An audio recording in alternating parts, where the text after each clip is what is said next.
नमस्कार मंडळी, मिनी ब्लॉगमध्ये स्वागत आहे। मी आलेली आहे आईकडे, म्हणजे माहेरी आलेली आहे, कारण की आज आहे हनुमान जयंती। आणि आईकडे आल्यानंतर माझं ना तोंड चालूच असतं। तोंड चालू म्हणजे मी काही ना काही खातच असते।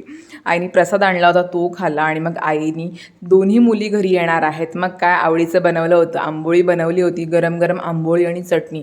आहा, मस्त असा नाश्ता केला।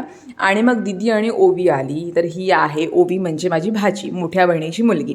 तर आम्हाला लेझिम खेळायचे होते पालखीसोबत। ती मला बोलते, गुड्डी मावशी माझ्यासोबत थोडा वेळ खेळ ना। मला ठीक आहे चल। मग तिला शिकवत होते लेझिम कसे खेळतात ते। जेवण वगैरे झालं आणि मग आम्ही रांगोळी काढायला घेतली।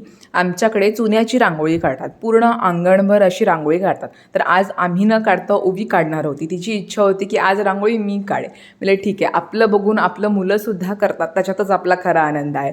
तुम्हाला काय वाटतं? मग तिला जेवढी रांगोळी जमली तेवढी तिने काढली आणि मग मी काढायला घेतली। मला रांगोळी काढायला आवडतं। मग अर्धी ओवीने काढली, अर्धी मी काढली आणि अर्ध्या माझ्या बहिणीने काढली। आणि मग थोड्याच वेळात पालखी देवळातून निघाली। पालखीच्या पुढे आम्ही लेझिम खेळतो आणि या वेळेला कशा सलग सुट्ट्या होत्या, त्यामुळे मुलांना सुद्धा सुट्ट्या पडलेल्या आहेत। त्यामुळे खूप मुलं आली होती गावामध्ये लेझिम खेळण्यासाठी। खूप छान वाटत होतं। आणि पालखी निघालेली आहे आणि आमच्याकडे असं भजन गात गात पालखी पूर्ण गावाभर फिरवतात। आणि मग आमच्या दारासमोर आली। आईने मस्त आरती वगैरे केली। ह्याचं पूर्ण मोठा ब्लॉग मी चॅनलवर अपलोड केलेला आहे, समोर याची लिंक जाऊन नक्की बघा। आणि आमच्या दारावरून पालखी गेल्यानंतर आम्ही सुद्धा पूजन वगैरे केलं आणि आम्ही सुद्धा लेझिम खेळायला गेलो।